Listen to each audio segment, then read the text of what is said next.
എല്ലാവർക്കും സൂക്കോ P S സിയുടെ ഒരു പുതിയ വീഡിയോയിലേക്ക് സ്വാഗതം. 8ാം ക്ലാസ് സോഷ്യൽ സയൻസിലെ ഭൗമരഹസ്യങ്ങൾ തേടി എന്ന ചാപ്റ്ററാണ് ഇന്ന് നമ്മൾ ഡിസ്കസ് ചെയ്യുന്നത്. Without further ado let start. ഭൂമിയുടെ ഉള്ളറ. ഭൂമിയുടെ ഉപരിതലത്തിൽ ജലാശയങ്ങളും നദികളും വനങ്ങളും പർവ്വതങ്ങളും മറ്റു ജീവജന്തുജാലങ്ങളും അടങ്ങിയിട്ടുണ്ട്. എന്നാൽ ഭൂമിയുടെ ഉള്ളറ ഇന്നും മനുഷ്യന് ഏറെക്കുറെ അജ്ഞാതമാണ്. ഏകദേശം 225 ദശലക്ഷം കിലോമീറ്റർ അകലെയുള്ള ചൊവ്വയിൽ വരെ മനുഷ്യനിർമ്മിത ഉപകരണങ്ങൾക്ക് ഇന്ന് എത്തിച്ചേരാൻ കഴിഞ്ഞിട്ടുണ്ട്. എങ്കിലും ഭൂമിയുടെ ഉള്ളിലേക്ക് 12 കിലോമീറ്ററിനപ്പുറത്തേക്ക് പോകാൻ ഇന്നും കഴിഞ്ഞിട്ടില്ല. എന്തുകൊണ്ടായിരിക്കാം ഇത്? ഭൂമിയിൽ ആഴം കൂടുന്നതിനനുസരിച്ച് താപവും മർദ്ദവും കൂടുന്നു. മുകളിലത്തെ പാളികൾ ചെലുത്തുന്ന ഭാരമാണ് താഴേക്ക് പോകുന്തോറുമുള്ള ഈ മർദ്ദ വ്യതിയാനത്തിന് കാരണം. ഭൂമിയുടെ കേന്ദ്രഭാഗത്ത് അനുഭവപ്പെടുന്ന താപം ഏകദേശം 5000 ഡിഗ്രി സെൽഷ്യസ് ആണ്. ഭൂമിയുടെ ഉള്ളിലേക്ക് പോകുന്തോറും ചൂടും മർദ്ദവും വർദ്ധിക്കുന്നതിനാൽ ഭൂമിയുടെ ഘടനയെക്കുറിച്ച് നേരിട്ട് പഠനം വിഷമകരമാണ്. എങ്കിലും ഭൂമിയുടെ ഉള്ളറയെപ്പറ്റി മനസ്സിലാക്കാൻ ഇന്നും നാം ചില മാർഗങ്ങൾ ഉപയോഗിക്കുന്നുണ്ട്. അവ ഏതെല്ലാമെന്ന് നോക്കാം. അഗ്നിപർവ്വത സ്ഫോടനങ്ങളുടെ ഉപരിതലത്തിൽ എത്തിച്ചേരുന്ന വസ്തുക്കളിൽ നിന്ന് ഖനികളിൽ നിന്നും ശേഖരിക്കുന്ന വിവരങ്ങളുടെ അടിസ്ഥാനത്തിൽ ഭൂകമ്പ സമയത്തുണ്ടാകുന്ന തരംഗങ്ങളുടെ ചലനം വിശകലനം ചെയ്യുന്നതിലൂടെ ഈ പറഞ്ഞിരിക്കുന്ന മാർഗങ്ങളിലൂടെ ഭൂമിയുടെ ഉള്ളറയെ നാം മനസ്സിലാക്കിക്കൊണ്ടിരിക്കുന്നു. ഭൂമിയുടെ പാളികൾ. ഭൂകമ്പ സമയത്ത് സൃഷ്ടിക്കപ്പെടുന്ന തരംഗങ്ങളെ വിശകലനം ചെയ്യുന്നതിൻ്റെ അടിസ്ഥാനത്തിൽ ഭൂമിയെ വ്യത്യസ്ത പാളികളായി തരംതിരിച്ചിരിക്കുന്നു. ഭൂമിയുടെ പാളികളാണ് ഭൂവൽക്കം അഥവാ ക്രസ്റ്റ്, മാൻഡിൽ, പുറക്കാമ്പ് അഥവാ ഔട്ടർ കോർ, അകക്കാമ്പ് അഥവാ ഇന്നർ കോർ. ഭൂവൽക്കം. ഭൂമിയുടെ ഏറ്റവും പുറമേയുള്ള ഭാഗത്തെയാണ് പൊതുവെ ഭൂവൽക്കം എന്ന് പറയുന്നത്. 0 മുതൽ 40 കിലോമീറ്റർ വരെ വ്യാപിച്ചിരിക്കുന്ന ബാഹ്യപാളിയാണ് ഭൂവൽക്കം. ഭൂവൽക്കത്തിനെ 2 ഭാഗങ്ങളായി തിരിച്ചിട്ടുണ്ട്. വൻകര ഭൂവൽക്കമെന്നും സമുദ്ര ഭൂവൽക്കമെന്നും. ഭൂവൽക്കത്തിലെ കരഭാഗത്തെ സിയാൽ എന്നാണ് വിളിക്കുന്നത്. സിലിക്കൺ, അലൂമിനിയം എന്നീ മൂലകങ്ങൾ പ്രധാനമായും അടങ്ങിയതിനാലാണ് ഈ പേര് വന്നത്. കടൽത്തറ ഭാഗത്തെ സീമ എന്ന് വിളിക്കുന്നു. സിലിക്കൺ, മഗ്നീഷ്യം എന്നീ മൂലകങ്ങളാണ് ഇവിടെ കൂടുതലായി കാണപ്പെടുന്നത്. മാൻഡിൽ. ഭൂവൽക്കത്തിൻ്റെ താഴെയായി സ്ഥിതി ചെയ്യുന്ന ഭാഗമാണ് മാൻഡിൽ. ഭൂവൽക്ക പാളിക്ക് താഴെ തുടങ്ങി 2900 കിലോമീറ്റർ വരെ അകത്തോട്ട് വ്യാപിച്ച് കിടക്കുന്നു. മാൻഡിലിനും 2 ഭാഗങ്ങളുണ്ട്. അധോ മാൻഡിൽ എന്നും ഉപരി മാൻഡിൽ എന്നും അറിയപ്പെടുന്നു. സിലിക്കൺ സംയുക്തങ്ങൾ കൊണ്ട് നിർമ്മിതമായ ഉപരി മാൻഡിൽ ഖരാവസ്ഥയിലാണ് സ്ഥിതി ചെയ്യുന്നത്. അധോ മാൻഡിൽ ഉപരി മാൻഡിലിന് താഴെയായി സ്ഥിതി ചെയ്യുന്നു. ഈ പാളിയിൽ പദാർത്ഥങ്ങൾ അർദ്ധ ദ്രവാവസ്ഥയിലാണ് സ്ഥിതി ചെയ്യുന്നത്. കാമ്പ്. ഭൂമിയുടെ കേന്ദ്രഭാഗമായ കാമ്പിനെ 2ആയി തിരിക്കാം. പുറക്കാമ്പെന്നും അകക്കാമ്പെന്നും. ഭൂമിയുടെ പുറക്കാമ്പിൽ ഏകദേശം 4000 ഡിഗ്രി ഫാരൻഹൈറ്റ് മുതൽ 9000 ഡിഗ്രി ഫാരൻഹൈറ്റ് വരെ താപനിലയുള്ള ലോഹഗോളങ്ങൾ പോലെയാണ്. അമിതമായ ചൂട് കാരണം ഇവിടെ ലോഹങ്ങൾ ദ്രാവകാവസ്ഥയിലാണ്. ഭൂമിയുടെ കേന്ദ്രവും ഏറ്റവും ചൂടേറിയ പാളിയുമാണ് അകത്തെ കാമ്പ്. ഇത് ഖരരൂപത്തിലുള്ളതും ഇരുമ്പും നിക്കലും ചേർന്നതാണ്. ഇതിനെ നിഫെ എന്ന് വിളിക്കുന്നു. ശിലാമണ്ഡലവും അസ്തനോസ്ഫിയർ. ഭൂവൽക്കത്തെയും മാൻഡിലിൻ്റെ ഉപരിഭാഗത്തെയും ചേർത്ത് ശിലാമണ്ഡലം അഥവാ ലിത്തോസ്ഫിയർ എന്ന് വിളിക്കുന്നു. ശിലാമണ്ഡലത്തിന് താഴെയായി ശിലാപദാർത്ഥങ്ങൾ ഉരുകി അർദ്ധദ്രവാവസ്ഥയിൽ കാണപ്പെടുന്ന ഭാഗമാണ് അസ്തനോസ്ഫിയർ. അഗ്നിപർവ്വതങ്ങളുടെ പുറത്തെത്തുന്ന ശിലാദ്രവത്തിൻ്റെ അഥവാ ലാവയുടെ സ്രോതസ്സാണ് അസ്തനോസ്ഫിയർ. ശിലകൾ. ശിലകൾ കൊണ്ട് നിർമ്മിക്കപ്പെട്ടിരിക്കുന്നതിനാണ് ശിലാമണ്ഡലത്തിന് ആ പേര് ലഭിച്ചത്. നമുക്ക് ചുറ്റും വ്യത്യസ്ത നിറത്തിലും കാഠിന്യത്തിലുമുള്ള ശിലകൾ കാണാൻ കഴിയും. ശിലകളിലെ ഈ വൈവിധ്യത്തിന് കാരണം അവയിൽ അടങ്ങിയിട്ടുള്ള ധാതുക്കൾ അഥവാ മിനറൽസ് കൊണ്ടാണ്. സിലിക്ക, അബ്രം, ഹെമറ്റൈറ്റ്, ബോക്സൈറ്റ് എന്നിങ്ങനെ 2000-ലധികം ധാതുക്കൾ ഭൂമിയിലുള്ളതായി കണ്ടെത്തിയിട്ടുണ്ട്. രൂപം കൊള്ളുന്ന പ്രക്രിയയുടെ അടിസ്ഥാനത്തിൽ ശിലകളെ 3ആയി തരംതിരിക്കാം. ആഗ്നേയ ശിലകൾ അഥവാ ഇഗ്നിയസ് റോക്സ്. ഭൂവൽക്കത്തിലെ വിടവുകളിലൂടെ ഉയരുന്ന ഉരുകിയ ശിലാദ്രവം ഭൗമോപരിതലത്തിൽ വെച്ചോ ഭൂവൽക്കത്തിനുള്ളിൽ വെച്ചോ തണുത്തുറഞ്ഞ് രൂപപ്പെടുന്ന ശിലകളാണ് ആഗ്നേയ ശിലകൾ. ഉദാഹരണം ഗ്രാനൈറ്റ്, ബസാൾട്ട് തുടങ്ങിയവ.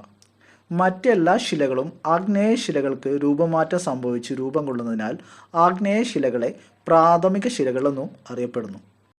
അവസാദ ശിലകൾ ഓർ സെഡിമെൻ്ററി റോക്സ്. കാലാന്തരത്തിൽ ശിലകൾ ക്ഷയിച്ചു പൊടിയുന്നു. ഈ അവസാദങ്ങൾ താഴ്ന്ന പ്രദേശങ്ങളിൽ പാളികളായി നിക്ഷേപിക്കപ്പെടുകയും പിന്നീട് അവ ഉറച്ച് വിവിധ തരം അവസാദ ശിലകളായി മാറുകയും ചെയ്യുന്നു. ഉദാഹരണമാണ് മണൽക്കല്ല്, ചുണ്ണാമ്പുകല്ല് എന്നിവ. പാളികളായി രൂപപ്പെടുന്നതുകൊണ്ട് അവസാദ ശിലകൾ അടുക്കുശിലകൾ അഥവാ സ്ട്രാറ്റിഫൈഡ് റോക്സ് എന്നും അറിയപ്പെടുന്നു. കായാന്തരിത ശിലകൾ അഥവാ മെറ്റമോർഫിക് റോക്സ്. ഉയർന്ന മർദ്ദം മൂലമോ താപം മൂലമോ ശിലകൾ ഭൗതികമായും രാസപരമായും മാറ്റങ്ങൾക്ക് വിധേയമായാണ് കായാന്തരിത ശിലകൾ രൂപപ്പെടുന്നത്. ഉദാഹരണം മാർബിൾ, സ്ലേറ്റ് എന്നിവ. കായാന്തരിത ശിലകളാണ് കേരളത്തിൽ ഏറ്റവും കൂടുതലായി കാണപ്പെടുന്ന ശിലകൾ. ശിലാചക്രം. ശിലകൾ അവ രൂപപ്പെട്ട അവസ്ഥയിൽ തന്നെ എക്കാലവും തുടരണമെന്നില്ല. അവ കാലാന്തരത്തിൽ പലവിധ മാറ്റങ്ങൾക്കും വിധേയമായിക്കൊണ്ടിരിക്കുന്നു. ശിലകൾ ഒന്നിൽ നിന്ന് മറ്റൊന്നിലേക്ക് രൂപമാറ്റം സംഭവിക്കുന്നത് ഒരു തുടർ പ്രക്രിയയാണ്. ഇതാണ് ശിലാചക്രം. ശിലകൾ എങ്ങനെ മറ്റു ശിലകളായി മാറുന്നു എന്ന ചാർട്ടാണ് നൽകിയിട്ടുള്ളത്. ആഗ്നേയ ശിലകൾ പൊടിഞ്ഞ് അടുക്കുകളായി കട്ട പിടിച്ച് അവസാദ ശിലകൾ രൂപം കൊള്ളുന്നു. അവസാദ ശിലകൾ ഉരുകി തണുത്തുറഞ്ഞ് ആഗ്നേയ ശിലകളായി മാറുന്നു. ആഗ്നേയ ശിലകൾ ഉയർന്ന മർദ്ദത്തിൻ്റെയും താപത്തിൻ്റെയും ഫലമായി ഉരുകി കായാന്തരിത ശിലകളായി മാറുന്നു. കായാന്തരിത ശിലകൾ ഉരുകി തണുത്തുറഞ്ഞ് ആഗ്നേയ ശിലകളാകുന്നു. കായാന്തരിത ശിലകൾ പൊടിയുന്നു. ഇത് അവസാദ ശിലകളായി മാറുന്നു.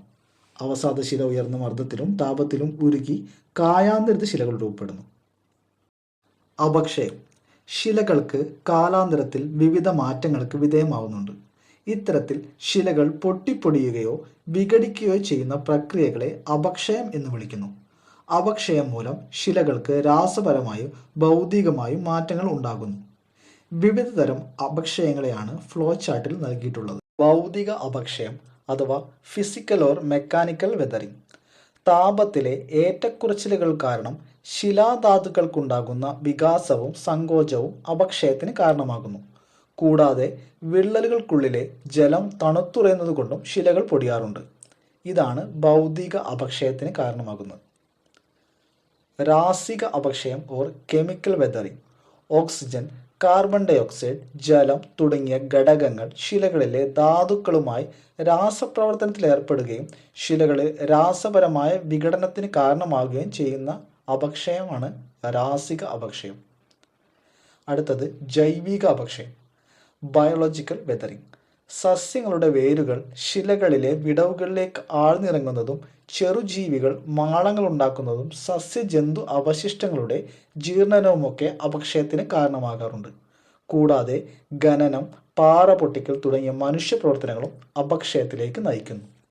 അപക്ഷയവും മനുഷ്യനും. മനുഷ്യൻ്റെ പലതരം പ്രവർത്തനങ്ങൾ ശിലയുടെ അപക്ഷയത്തിന് കാരണമാകുന്നുണ്ട്. ഈ ചില പ്രവർത്തനങ്ങളാണ് ചിത്രത്തിൽ നൽകിയിട്ടുള്ളത്.